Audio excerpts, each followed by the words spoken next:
तमाम जगह कोड में चीज़ें हैं। जैसे हमने आपसे पिछले सत्र में चर्चा की थी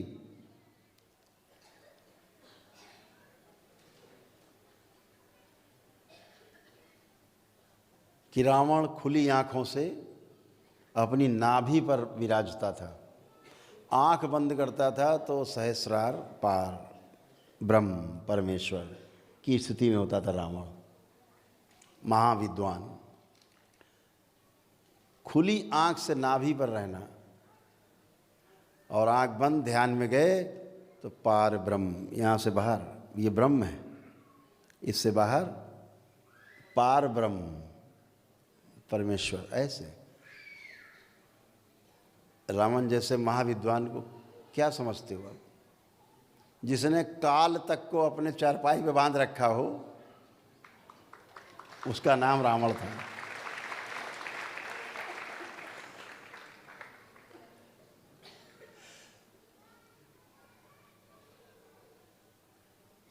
जो पुरोहित बने राम का, उसका नाम रावण था।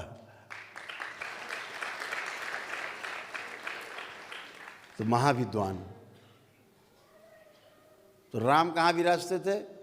अनाहत चक्र पे, रावण मणिपूरक चक्र पे, राम इसके ऊपर अनाहत चक्र।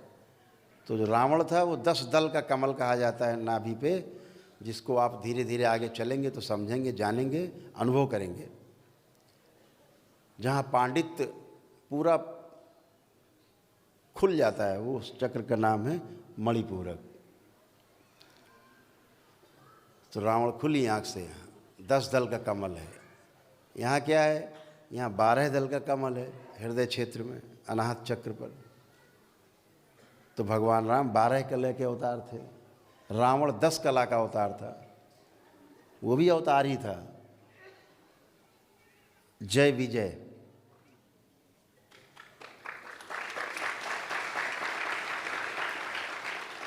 भगवान विष्णु के 2 गण थे ना, जय विजय। उनका अंतिम अवतार जो 3 को श्राप था, उनको 3 बार पृथ्वी पर जन्म लेने का, तो अंतिम अवतार जो था वो रावण का अपने भाई के साथ त्रेता में हुआ। तो उनको जो श्राप मिला था कि 3 बार तुम्हें धरती पे अवतार लेना पड़ेगा तब श्राप मुक्त होगे, तो ये तीसरा अवतार था। तो उसने क्या मांग लिया था रणविजय ने, जो जय विजय थे, जय और विजय ने क्या मांगा भगवान से, नारायण से, कि ठीक है श्राप स्वीकार है, लेकिन मुक्ति हमारी हर जन्म में आपके हाथों हो।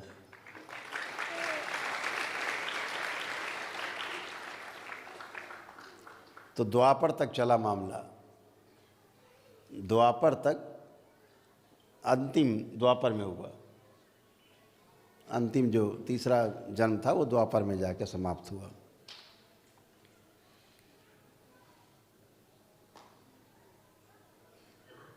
दूसरा अवतार था धरती पर जय विजय का, वो रावण के साथ हुआ था। तो महाविद्वान था क्योंकि भगवान नारायण के गण थे वो, जय विजय।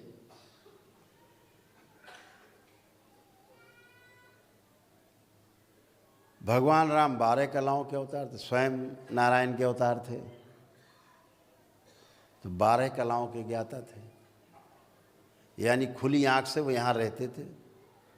आपको पता है एक बात राज की, बताते हैं। जब कभी साधना आप करते हैं, मूलाधार से आप चढ़ते हुए ऊपर आते हैं, जब भी आप चलते हैं, अगर कोई जानकार आपको देख ले कि आप साधना में बैठे हैं और इस समय आप अनाहत चक्र पे हैं, केवल ऐसे ऐसे कर दे, यहाँ चाहती ऐसे मार दे, मृत्यु हो जाएगी।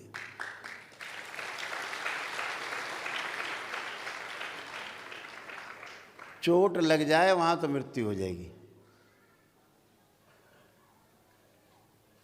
अगर देख ले कि इस समय किस चक्र में आप हैं, कहाँ पर हैं, तभी विभीषण ने कहा भगवान राम से, प्रभु इसकी नाभि में रहता है, ये खुली आंख से युद्ध कर रहा है, ये खुली आंख से है, इस समय नाभि पर है, खुली आंख से यहाँ रहता है। मार दिया रावण, धराशायी हो गए। तो राम यहाँ विराजते थे खुली आंख से। साधारण मनुष्य मल मूत्र द्वार के बीच में जो स्थान है नीचे, उसे मूलाधार कहते हैं। जहाँ हम पलथी लगाते हैं तो हमारी एड़ी जहाँ जा कर के, पैर की एड़ी जहाँ टच करती है, वो मूलाधार है। अगर वहाँ पर कोई चोट पहुँचा दे, आघात, आदमी की तत्क्षण मृत्यु हो जाती है, वो मर्म है। ऐसे 107 मर्म हैं पूरे शरीर में। उनमें से कुछ मर्म ऐसे हैं जो सीधे मृत्यु देते हैं, उनमें से मूलाधार भी है। मूलाधार जो माँ महाकाली का स्थान भी माना जाता है।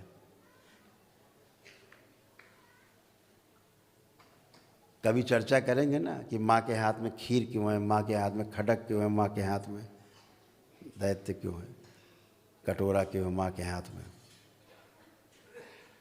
जब प्रतीक आपके सामने खुलेंगे, डिकोड करना, भगवान शंकर क्यों नीचे हैं, एक पैर ऊपर क्यों है माँ का।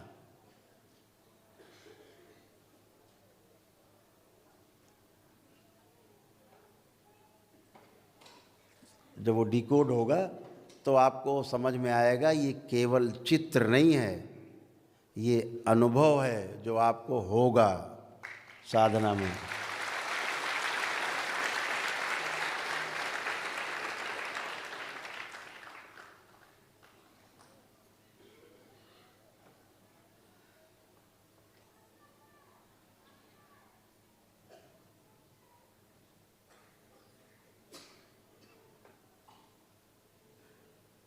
जब कामुकता चरम पे होती है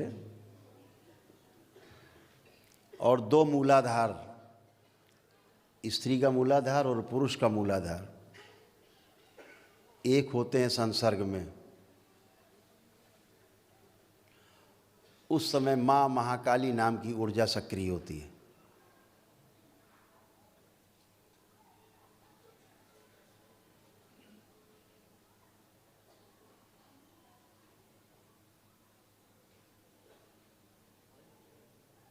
खून, नरमुंडों की माला, ये आपके वीर और स्त्रियों के रज में पाए जाने वाले जीवाणु हैं। एक जीवाणु में शक्ति है, एक स्त्री या पुरुष, बच्ची या बच्चा उत्पन्न करने की स्थूल रूप में एक संसर्ग में लाखों जीवाणु निकलते हैं, लेकिन एक ही जीवाणु जो है माँ के गर्भ में प्रवेश करता है, बाकी सब मर जाते हैं। उससे स्थूल शरीर बनता है।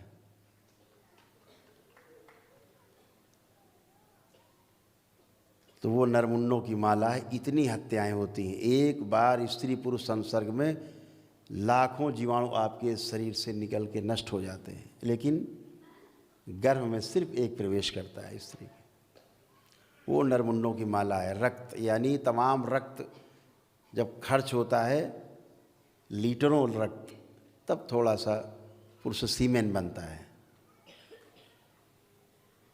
वीर बनता है।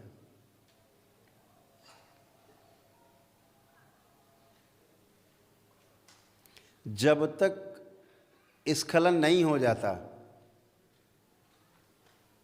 तब तक चैन नहीं। वो माँ के हाथ में जो कटोरा है ना, वो क्या है, वो खीर, जब तक वो स्खलन नहीं हो जाता है, खीर के रूप में ग्रहण नहीं कर लेता है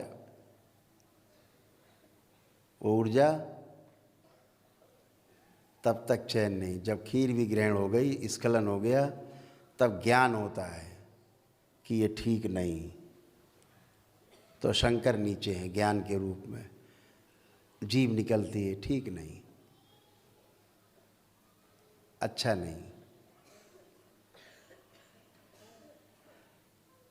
अगर संतान उत्पत्ति के लिए है तो बहुत अच्छा है, अन्यथा ठीक नहीं। शंकर ज्ञान के रूप में है, तब वो जीव निकलती है उस ऊर्जा की, ये ठीक नहीं। तो कितना खून आपका खराब हुआ जिससे वीर्य बनता है, वीर्य नष्ट हुआ यानी खून आपका नष्ट हुआ। कितने जीवाणु मरे। इसको जब पूरा विस्तार से बात करेंगे तो आपके साथ घंटों चाहिए समझने के लिए कि काली क्या, क्यों स्थान दिया मूलाधार में, मूलाधार में काली का स्थान क्यों। और यही दो चक्रों का मिलन है, दो शरीरों के मूलाधार घर्षण के स्वरूप एक स्थूल शरीर पैदा होता है, बनता है। और यही साधक जो आप बैठे हो, जब साधना करोगे तो आपका मूलाधार चक्र जो है, जो स्वाधिष्ठान चक्र से घर्षण करेगा, अपने में स्वयं में घर्षण करेगा, तो भी एक शक्ति का जन्म होगा, लेकिन वो सूक्ष्म होगी, स्थूल नहीं होगी। क्योंकि आपके अंदर जो एक चक्र है दूसरे चक्र से जब मिलन होगा ऊपर की ओर चढ़ेगा। पहला चक्र मूलाधार, दूसरा स्वाधिष्ठान, फिर मणिपूरक, फिर अनाहत, विशुद्धि, आज्ञा, फिर सहस्रार। तो जब आप ही का चक्र, आपके ही चक्र से मिलन होता है तो एक सूक्ष्म शक्ति उत्पन्न होती है, ऊर्जा उत्पन्न होती है, जो आपके साथ दिव्य शक्ति के रूप में रहती है। वह आप ही की ऊर्जा है, कोई बाहर से नहीं आती।